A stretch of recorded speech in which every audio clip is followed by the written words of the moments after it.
Hi friends, welcome back to my channel కన్నా కన్నా 15. And ఈ వీడియోలో ఏమిటంటే ఇది ఫ్రిడ్జ్ క్లీనింగ్ వీడియో అండి. సో మీరు ఆల్రెడీ చూసే ఉంటారు. లాస్ట్ వీడియోలో అయితే నేను కిచెన్ క్లీనింగ్ వీడియో చేశాను. సో చాలామంది ఆల్రెడీ చూసే ఉంటారు. ఇంకా ఎవరైనా చూడకపోతే తప్పకుండా ఆ వీడియోని కూడా చూసేయండి. అండ్ ఈ వీడియోలో నేను ఇప్పుడు ఫ్రిడ్జ్ క్లీన్ ఎలా చేస్తాను అనేది చూపిస్తున్నాను అనమాట. అండ్ మాదైతే చాలా చిన్న ఫ్రిడ్జ్ అండ్ వీల్పూల్ కంపెనీది. అండ్ ఇది సింగిల్ డోర్ ఫ్రిడ్జ్, కొంచెం చిన్నదిగా ఉంటుందన్నమాట. కానీ చిన్నదైనా పెద్దదైనా ఫ్రిడ్జ్ని క్లీన్ చేసే పద్ధతి అయితే ఒకటేలాగా ఉంటుంది కాబట్టి సో నేను ఎలా క్లీన్ చేస్తాను అంటే ఎలా పెట్టుకుంటాను అనేది చూపిస్తున్నాను అనమాట. Already 6 months back already clean చేశాను. సో మళ్ళీ అందులో మా బాబు జ్యూస్ అంతా పోసేయడం వల్ల పడిపోయిందన్నమాట. జ్యూస్ ఓపెన్ చేసి పెట్టేశాడు. మేము తెలియకుండా ఓపెన్ చేసేసరికి అది కింద పడిపోయింది. సో అలా మళ్ళీ పాడైపోయిందనమాట. సో ఇంకా అందుకనేసి మళ్ళీ ఎలాగో క్లీన్ చేస్తున్నాం కదా అనేసి ఫ్రిడ్జ్ని కూడా క్లీన్ చేస్తున్నాను అనమాట. సో ఇప్పుడైతే నేనైతే 1 week నుంచి స్టోర్ అంటే కూరగాయలు అలాంటివి అయితే యూస్ చేసేసాను అనమాట. అంటే ఫ్రిడ్జ్ క్లీన్ చేసుకోవడానికి కొంచెం ఈజీగా ఉంటుంది అనేసి. అండ్ ఇప్పుడైతే ఇంకా అందులో ఉన్నవన్నీ తీసి బయట పెడుతున్నాను. అండ్ అందులో స్టోర్ అంటే అప్పుడప్పుడు యూస్ చేసేటివి మాత్రం కొన్ని మాత్రం అలానే పెట్టాను. సో ఇప్పుడు అవి మాత్రం తీసి బయట పెడుతున్నాను. అండ్ చాక్లెట్స్ చూస్తున్నారు కదా. సో నేనైతే ఎక్కువ చాక్లెట్స్ అలా కింద డోర్లో పెట్టేస్తాను అనమాట. అంటే ఎలా బయట అలా పెట్టామనుకోండి వీడు ఇంకా తింటూనే ఉంటాడు చాక్లెట్స్. అందుకనేసి వాడికి కనిపించకుండా అలా పెట్టేశాను. అండ్ ఇప్పుడైతే చూస్తున్నారు కదా అన్నీ తీసేసాను క్లీన్గా.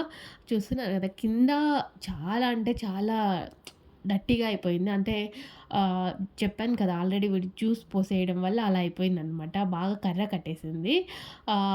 అది అందులో బంకగా ఉందన్నమాట. సో అందుకనేసి ఇంకా క్లీన్ చేస్తున్నాను. అండ్ కొద్దిగా పిండి పడిపోయింది. సో ఇంకా ఎలాగో క్లీన్ చేస్తున్నాం కదా అనేసి సో ఇంకంతా టోటల్గా క్లీన్ చేస్తున్నాను అనమాట ఫ్రిడ్జ్ అంతా. సో ఇప్పుడు అందులో ఉన్న గాజువి and glass items, plastic items అన్నీ తీసి పెట్టేస్తున్నాను. అండ్ మాకు డోర్ సైడ్ ఉంటుంది కదా ఇలా ఎగ్స్ పెట్టుకునేది అలాంటివి కొన్ని ఇస్తారు కదా బాటిల్స్ పెట్టుకునేది. అసలు ఆ ర్యాక్స్ అయితే ఈ ఫ్రిడ్జ్కి అసలు రావండి. అంటే ఎందుకంటే వస్తాయి బట్ చాలా టైట్‌గా ఉంటాయన్నమాట. ఒకవేళ మనం ఓపెన్ చేసామనుకోండి అది పగిలిపోతున్నాయి. అంటే ఊడిపోతున్నాయి. ఎందుకు రిస్క్ అనేసి నేనైతే అలానే పెట్టేశాను. ఒకవేళ పగిలిపోతే మళ్ళీ వేస్ట్ అయిపోతుందనేసి. సో ఇప్పుడైతే నేను ఇంకా క్లీన్ చేయడానికి ఒక గిన్నెలోకి కొద్దిగా విమ్ లిక్విడ్ ఉంటుంది కదా దాన్ని తీసుకున్నాననమాట. కొందరైతే సోడా అండ్ లేకపోతే వెనిగర్ అలా తీసుకుంటారు. బట్ నా దగ్గర అయితే వెనిగర్ లేదు. నేను ఆ లిక్విడ్‌తోనే ఫస్ట్ క్లీన్ చేసేసాను. ఫస్ట్ అదంతా క్లీన్ చేసేసాననమాట. అంటే కింద జ్యూస్ పడింది అని చెప్పాను కదా అదంతా క్లీన్ చేసేస్తున్నాను. ఫస్ట్ క్లీన్ చేసిన తర్వాత మళ్ళీ ఆ వాటర్ని పడేసేసి మళ్ళీ లిక్విడ్ వేసుకొని నేను విమ్ లిక్విడ్ తీసుకున్నాను. నేనైతే ఆ లిక్విడ్ని తీసుకొని ఫ్రిడ్జ్ని అంతా ఒక క్లాత్ తీసి ఫస్ట్ అంతా ఆ లిక్విడ్తో క్లీన్ చేసేసాను. క్లీన్ చేసేసిన తర్వాత మళ్ళీ ఇంకొక క్లాత్ తీసుకొని అదే క్లాత్‌ని బాగా పిండేసి మళ్ళీ కొంచెం వాటర్ తీసుకొని మళ్ళీ క్లీన్ చేసేసాననమాట. అంటే నార్మల్ వాటర్‌తో మళ్ళీ ఒక్కసారి. ఎందుకంటే ఈ లిక్విడ్‌తో క్లీన్ చేయడం వల్ల మనకి కొంచెం విమ్ స్మెల్ అనేది వస్తది కదా! సో అందుకనేసి మళ్ళీ నేను నార్మల్ వాటర్‌తో మళ్ళీ క్లీన్ చేసేసాననమాట. సో ఫస్ట్ ఇప్పుడైతే ఇంకా నేను చెప్పాను కదా నేను అది రావట్లేదు అనేసి చాలా కష్టంగా ఉంది తీయడానికి. సో అందుకనేసి ఆ సైడు మాత్రం ఆ బాటిల్స్ పెట్టే ర్యాక్స్ మాత్రం అక్కడ నేను అలా కొంచెం సేఫ్టీగా అక్కడే క్లీన్ చేసుకుంటున్నాను. ఒకవేళ వచ్చింటే అది కూడా కొంచెం ఆ సందుల్లో అంతా దుమ్ము అంతా ఉంటది కదా! అది కూడా క్లీన్ అయిపోయి ఉంటది. చాలా క్లీన్‌గా ఉంటది. సో ఇప్పుడైతే ఆడ ఆహ్, మురికిగా ఉన్నింది కదా! అదైతే బాగా క్లీన్ అయిపోయింది. సో చాలా బాగుంది కదా ఇప్పుడు చూడడానికి. మరి మళ్ళీ నార్మల్ ఫ్రిడ్జ్ ఉన్నట్టయితే వచ్చేసింది. సో తర్వాత ఆహ్ మళ్ళీ చెప్పాను కదా! మళ్ళీ నార్మల్ వాటర్ తీసుకొని మళ్ళీ క్లీన్ చేశాను. అండ్ తర్వాత మళ్ళీ ఇక్కడ ఫ్రిడ్జ్ డోర్ సైడ్ మనకి రబ్బర్ ఒకటొస్తది కదా! సో, దాన్ని నేనైతే మన టూత్ బ్రష్ ఉంటది కదా! సో, యూజ్ చేయని టూత్ బ్రష్ తీసుకొని అందులో కొద్దిగా వాటర్‌ని డిప్ చేసుకొని ఇలా క్లీన్ చేసేసాననమాట. సో, దానితో అయితే ఇలా రబ్ చేసుకుంటూ వెళ్తే సో, క్లీన్‌గా వచ్చేస్తదనమాట. సో, అలా క్లీన్ చేశాను ఆ రబ్బర్‌ని అంతా. అండ్ ఫస్టు డీప్ ఫ్రిడ్జ్‌నైతే ఆఫ్ చేసేసాననమాట. సో, ఆఫ్ చేయడం వల్ల అది గడ్డలు అంతా ఐస్ అంతా కరిగిపోయి కింద పడిపోతది. మేమైతే ఎక్కువ డీప్ ఫ్రిడ్జ్‌లో అయితే ఎప్పుడు ఏమి పెట్టము. ఎప్పుడో రేర్‌గా ఐస్ క్రీమ్స్ అలాంటివి పెడతాం అంతే. అండ్ ఐస్ క్యూబ్స్ కూడా మేము ఎక్కువ పెట్టము. సో, ఐస్ క్యూబ్స్ చూసాడంటే మా వాడు దాంతో ఆడుకోవడం లేకపోతే తెలియకుండా తినేస్తున్నాడు. సో, అందుకనేసి ఐస్ క్యూబ్స్‌ది అది అసలు పెట్టుకుండే అసలు ఆ ప్లాస్టిక్ దాన్నే నేను వాటికి తెలియకుండా అసలు ఎత్తిపెట్టేస్తాను. అండ్ తర్వాత ఇప్పుడు ఫస్ట్ ఇంకా అందులో ఉన్న గ్లాస్ ఐటమ్స్ అవి క్లీన్ చేసేస్తున్నాననమాట. అండ్ మా ఫ్రిడ్జ్‌లో ఒకటి కింద ఒకటిస్తారు కదా! స్టోరేజ్ పెట్టుకోవడానికి. అందులో ప్లాస్టిక్‌ది ఒకటొచ్చిందనమాట. సో, దానిపైన మేము బరువు ఎక్కువగా పెట్టడం వల్ల ఒకటైతే ఆ గ్లాస్ అంతా అంటే ఆ ప్లాస్టిక్‌దైతే ఇలా బ్రేక్ అయిపోయింది. సో, ఇంకా ఏం చేయలేం కాబట్టి దానికి ఒక ప్లాస్టర్ తీసి అంటించేసాను. ఒక వైట్ ప్లాస్టర్ తీసేసి. సో, దానిపైన ఇప్పుడు పెట్టుకోవాలంటే ఏదైనా కొంచెం బరువు పెట్టాలంటే కూడా కొంచెం భయమేస్తదనమాట. సో, అది బ్రేక్ అయిపోతదేమో, ఫుల్‌గా బ్రేక్ అయిపోతదేమో అనేసి. సో, తర్వాత ఇంకా ప్రెజెంట్ అయితే ఇప్పుడైతే నేను అన్నీ క్లీన్ చేసేసాను ఆ గ్లాస్ ఐటెమ్స్. సో, ఇంకా అవన్నీ ఆరినంత వరకు అలా పక్కన పెట్టేసాను. సో, ఇంకా ఫ్రిడ్జ్ లోపలైతే ఇప్పుడు క్లీన్ చేసేసానని చెప్పాను కదా! సో, ఇంకా ఫ్రిడ్జ్ పైన ఇంకా తడి క్లాత్ పెట్టి ఫస్ట్ చేశాననమాట. సో, తర్వాత ఒక పొడి గుడ్డ తీసుకొని మళ్ళీ క్లీన్ చేసేసాను. సో, నేను మామూలుగా రోజు ఫ్రిడ్జ్ పైన అండ్ సైడు అండ్ డోర్ పక్కలంతా రోజు అయితే దుమ్మైతే క్లీన్ చేసేస్తాను ఎప్పటికప్పుడు.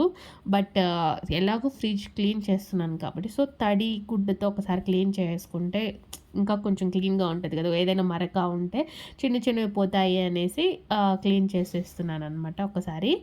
అండ్ నేనైతే మామూలుగా రోజు తుడిచేస్తాననమాట. అంటే మామూలుగా డస్ట్ మాత్రం తుడుస్తాను. సో, ఇప్పుడు మాత్రం కొద్దిగా ఎక్కడైనా మరకలు అవి ఉంటే పోతాయనేసి ఒకసారి అంతా క్లీన్ చేసేసి ఇక పొడిగుడ్డ తీసుకొని సో, ఫ్రిడ్జ్ లోపల బయట అంతా పొడిగుడ్డతో క్లీన్‌గా తుడిచేసాననమాట. అండ్ ఒక 10-15 మినిట్స్ అంటే అలా వదిలేసాను ఫ్రిడ్జ్‌ని. సో, తర్వాత అది కొంచెం ఆరిపోతది కదా! అంటే వెట్ లేకుండా ఉండేటట్లు చేసుకున్నాను. కొంచెం బాగా డ్రై అయిపోయినంత వరకు పెట్టేసాననమాట. సో, ఇప్పుడైతే ఫ్రిడ్జ్ అయితే మళ్ళీ కొత్త ఫ్రిడ్జ్ లాగా అయితే అయిపోయింది. సో, ఇప్పుడైతే చాలా క్లీన్‌గా ఉందన్నమాట. సో, వైట్‌గా అలా వచ్చేసింది.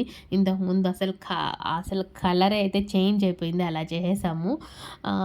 అండ్ మా బాబునే 24 అవర్స్ అంటే 24 అవర్స్‌లో ఒక 12 అవర్స్ అప్పట్లో బాగా తీసేవాడనమాట. ఫ్రిడ్జ్‌ని ఓపెన్ చేసి ఏమున్నాయి అని ఓపెన్ చేస్తూనే ఉండేవాడు చాక్లెట్స్ వాటి కోసము.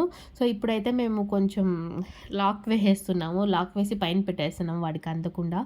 సో, కొంచెం సేఫ్టీగా ఉంటుందనేసి. సో, ఇప్పుడు నేను ఇంకా గాజు అవన్నీ కూడా పొడిగుడ్డతో అంతా క్లీన్ చేసేసాను. అండ్ ఫ్రిడ్జ్‌లో పెట్టుకోవడానికి నేను ఇవి డీమార్ట్‌లో తీసుకున్నాననమాట ఫ్రిడ్జ్ కవర్సు. అంటే దీనిపైన గ్లాస్ పైన పడితే కొంచెం అన్నీ తీసి కడగాలంటే కష్టం కాబట్టి సో, దీనిపైన కవర్స్ పైన పడితే కొంచెం ఈజీగా క్లీన్ చేసుకోవచ్చు అనేసి ఇట్లా ట్రాన్స్పరెంట్ గ్లాసెస్ ట్రాన్స్పరెంట్ పేపర్స్ తీసుకున్నాను ప్లాస్టిక్‌వి. దానిపైన పెడితే కొంచెం క్లీన్‌గా చేసుకోవచ్చు అనేసి. సో, నేనైతే వైట్ కలర్ తీసుకున్నాను. అంటే ఫ్రిడ్జ్‌కి లోపల వైట్ మ్యాచ్ అయిపోతుంది అనేసి అలా తీసుకున్నాననమాట. సో, ఇంకా కలర్‌ఫుల్‌గా కావాలనుకున్న వాళ్ళు కలర్‌ఫుల్‌గా తీసుకోవచ్చు. నేనైతే ట్రాన్స్పరెంట్‌ది తీసుకున్నాను. సో, 3 వచ్చాయి సెట్‌లో. నేను తీసుకున్న సెట్‌లో అయితే 3నే వచ్చాయి. అండ్ 6 సెట్ అది కూడా ఉంటది. కొంచెం పెద్ద ఫ్రిడ్జ్ ఉన్నవాళ్ళు డబుల్ డోరు లేకపోతే ఇంకొంచెం 2 డోర్స్ వస్తాయి కదా! పెద్ద పెద్దవి అలాంటి వాటికైతే ఇంకా 6 అలాంటివైతే సరిపోతాయి. సో, మాది 3నే ఉంటాయి కాబట్టి మాకైతే అది సరిపోయింది. అండ్ డీమార్ట్‌లో క్లిప్స్ తీసుకున్నానని చెప్పాను కదా! సో, ఇలా ప్లాస్టిక్ వాటికి అలా క్లిప్ చేసి అందులో పెట్టేస్తున్నాననమాట. సో, ఇప్పుడైతే కొంచెం క్లీన్‌గా పెట్టుకుంటున్నాను మళ్ళీ. అన్నీ ఎక్కడవక్కడ క్లీన్‌గా అయితే పెడుతున్నాను.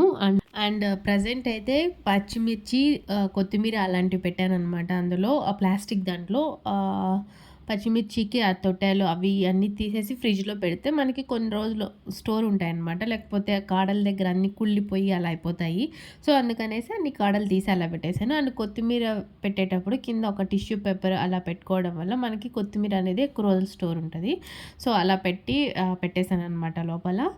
అండ్ ఇప్పుడు డోర్ సైడ్ ఉన్నటువన్నీ పెడుతున్నాను. అండ్ ఎగ్స్ నార్మల్‌గా అయితే ఎక్కువ నేను ఎక్కడో చూసాను. ఎగ్స్ ఫ్రిడ్జ్‌లో పెట్టకూడదు అని చెప్తారు. బట్ నేనైతే ఆల్మోస్ట్ ఎక్కువ ఫ్రిడ్జ్‌లోనే పెడతాను. అంతకుముందు ఒకసారి ఇలా ఎవరో చెప్పారు, ఇలా ఫ్రిడ్జ్ లోపల పెట్టకూడదు అనేసి. సో, అందుకని బయట పెట్టేసరికి ఎగ్స్ అన్నీ పాడైపోయాయి. సో, అందుకనేసి అప్పటినుంచి మళ్ళీ ఫ్రిడ్జ్‌లోనే పెడుతున్నాననమాట. అండ్ ఇప్పుడు చూస్తున్నారు కదా! ఫ్రిడ్జ్ అయితే చాలా క్లీన్‌గా పెట్టేశాను. సో, అక్కడక్కడ కవర్స్ అయితే ఉంటాయి. అది అందరి ఫ్రిడ్జ్‌లో అయితే నార్మల్‌గానే ఉంటాయి కదా! అలా. సో, ఇంకిప్పుడు ఇంకా ఫ్రిడ్జ్‌ని అయితే ఆన్ చేసేస్తున్నాననమాట. సో, ఆన్ చేసేసి క్లోజ్ చేసేద్దాము అనేసి. సో, నేను చెప్పాను కదా! మేము ఐస్ క్యూబ్స్ అయితే అస్సలు పెట్టము. మనకి కావాలి అన్నప్పుడు మాత్రమే పెడతాను. అండ్ ఎక్కువ సమ్మర్‌లోనే పెడతాను నేను ఐస్ క్యూబ్స్. అది ప్లాస్టిక్‌ది. నార్మల్‌గా వింటర్ సీజను అండ్ వర్షాకాలంలో అయితే అస్సలు పెట్టననమాట. సో, వీడు తినేస్తూ ఉంటాడనమాట ఐస్ గడ్డలను తీసుకొని. లేకపోతే అది ఎక్కడంటే అక్కడ పడేస్తూ ఉంటాడు. మళ్ళీ దాని మీద కాలుజారి పడిపోతుంటాడనమాట. సో, అలా జరుగుతూ ఉంటాయి కొన్ని కొన్ని అలా. అండ్ హోప్ మీకు ఈ వీడియో నచ్చిందని అనుకుంటున్నాను. ఒకవేళ కానీ మీకు ఈ వీడియో నచ్చినట్లయితే ప్లీజ్ లైక్ చేయండి, షేర్ చేయండి, సబ్స్క్రైబ్ చేసుకోండి. అండ్ బెల్ ఐకాన్‌కి కూడా క్లిక్ చేయడం మర్చిపోకండి. అండ్ ప్రీవియస్ వీడియోస్ మీరు ఇంకా ఎవరైనా చూడకపోతే కంపల్సరీగా చూసేయండి. అండ్ ఊరు నుంచి మాకైతే రైస్ బ్యాగ్స్ వచ్చాయి. రైస్ బ్యాగ్స్‌ని మా వాడు లోపల పెట్టడానికి లాక్కొని వెళ్తున్నాడనమాట. సో, 25 కేజెస్ ఉంటది కదా రైస్ బ్యాగ్. సో, అది లాక్కొని వెళ్తున్నాడు. వాడైతే ఒక 10 కేజీస్ అలా ఉంటాడు. వాడు 20 కేజీల రైస్ బ్యాగ్‌ని లాగుతున్నాడనమాట. సో, వాళ్ళ డ్యాడీ నేను తీసుకొని వెళ్తాను రా లోపలికి అంటే కూడా వినట్లేదు చెప్పిన మాట. సో, అలా లాగుతున్నాడనమాట. సో, లాస్ట్‌కి ఫైనల్‌గా వాడు నిద్రపోయేటప్పుడు క్లీన్ చేశాను నేనైతే ఫ్రిడ్జ్. సో, నిద్ర లేచేశాడు. సో, ఇప్పుడైతే బియ్యం మూటలు పెట్టడానికి అవస్థలు పడుతున్నాడనమాట. సో, ఫైనల్‌గా వాళ్ళ డ్యాడీ వాడు ఇద్దరు కలిసి ఇంకా లోపల పెట్టేశారు. సో, మళ్ళీ ఇంకొక వీడియోలో కలుసుకుందామండి. Bye. Thanks for watching this video.